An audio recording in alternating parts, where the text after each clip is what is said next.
All right, why were imperialist nations interested in China? Well, reason number one is that tea became very popular, and China has tea, and also silk was becoming popular as well, and they wanted access to that market.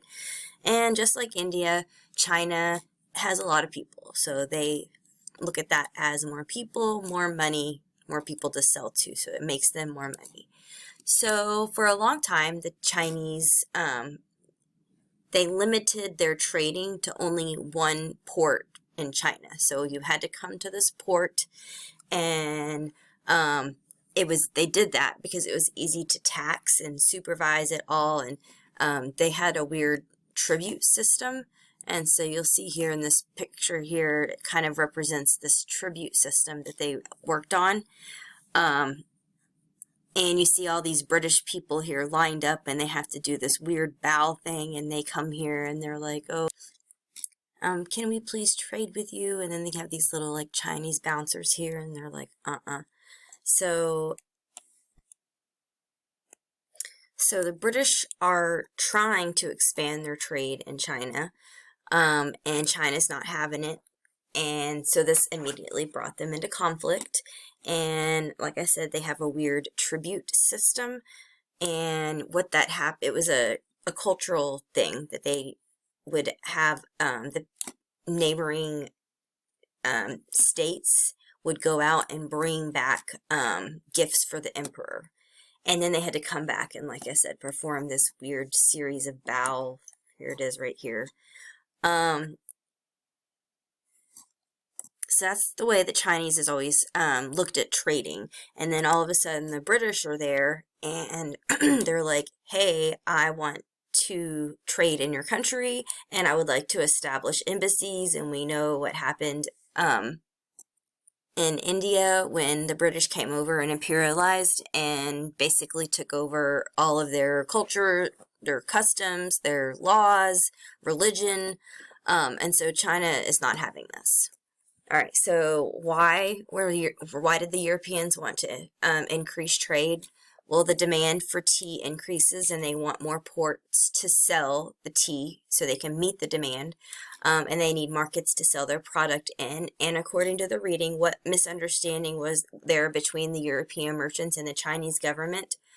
They thought that they were there for religious reasons, for the tribute, and the British was not following their traditional laws, and when they met the emperor, and they wanted to, come in and imperialize, and this upset China.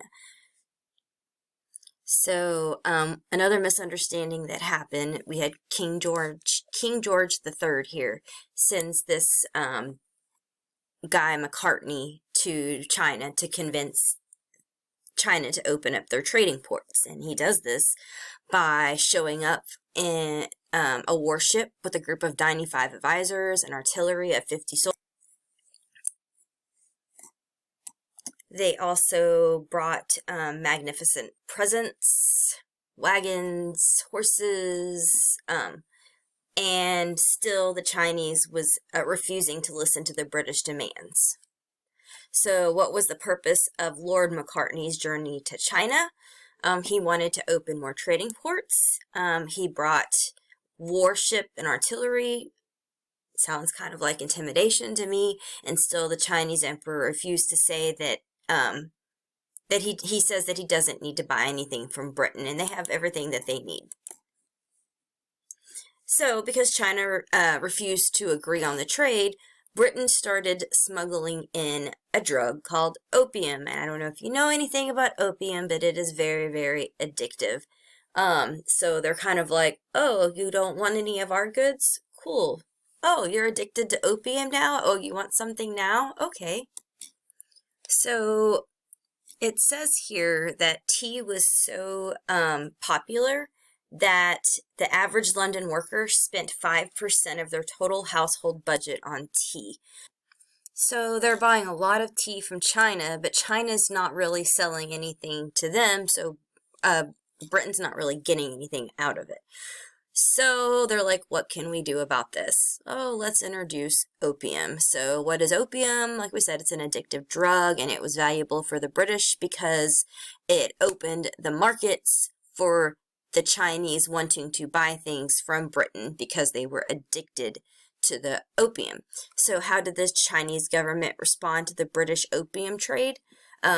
They tried to destroy all opium and people who were drug dealers. They tried to basically just illegalize it and try to get rid of it, so therefore they won't have a need to buy anything from Britain. So, who won the Opium Wars? Well, the British won because of their far superior weapons. So you can see here the heavy artillery that they brought. And so the emperor therefore had no choice but to accept the British demands and to sign a peace treaty and opened up the markets. So we have the Treaty of Nanjing. Alright, so this was the first of many of the unequal treaties the Chinese were forced to sign. You can see here some of the things that British gained and that China lost in this particular treaty, and identify 3 ways that the British benefited from the Treaty of Nanjing. So they obtained Hong Kong. So they gained possession of Hong Kong, which is an island port. So they got to trade there. And the Chinese were forced to trade with the British at this point. And British didn't have to follow the local laws, so they were kind of, it's called extraterritoriality, and they don't have to follow any of the Chinese laws. They're kind of like special in that. They think that they are in that case. So, this picture right here, if you see, it looks like a big pizza. And there's all these, looks like British imperialists and monarchs. And here's the Chinese going, "What are you doing to China?" And they're all, like, cutting it up and divvying it up. So it's kind of like what's going on here. So a sphere of influence, it's just an area where foreign powers control trade in China. Okay, so for time's sake, in the Boxer Rebellion, one, you just need to remember that the Boxer Rebellion occurred in China, and the Sepoy Rebellion occurred in India. And how I remember the difference between the two, and I don't remember if there's a picture on your guided notes of a Chinese takeout box with boxing gloves on, so that's how I associate the two. So for time's sake, I would like you to watch this video. And I would like you to review the answers about the Boxer Rebellion. And we're going to discuss the outcome of the Boxer Rebellion. So as a result of this rebellion, basically the long-term effect was that that's the beginning of the Chinese Revolution. The people realize that they have to organize themselves to defend against the people that are coming in and trying to change all of their policies and laws and just their way of life that they have had for so long, their traditions. They're coming in and trying to change all these. So in the end, they did not succeed, but they had shown that it could be done if they organized together.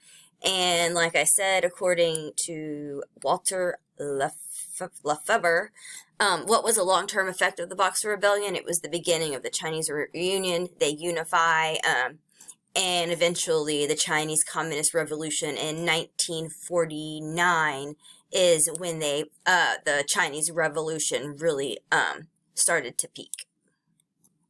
Okay, so here's a list of some of the unequal treaties that China was forced to sign. And you can see all these different European nations and a couple non-European. But you can see here that there's Great Britain, France. They're coming over and imperializing or taking over the ports and then eventually trying to change the cultures. So for time's sake, I would like for you to answer these 2 questions based off of this map and then complete the 3 multiple choice questions at the bottom. Bye!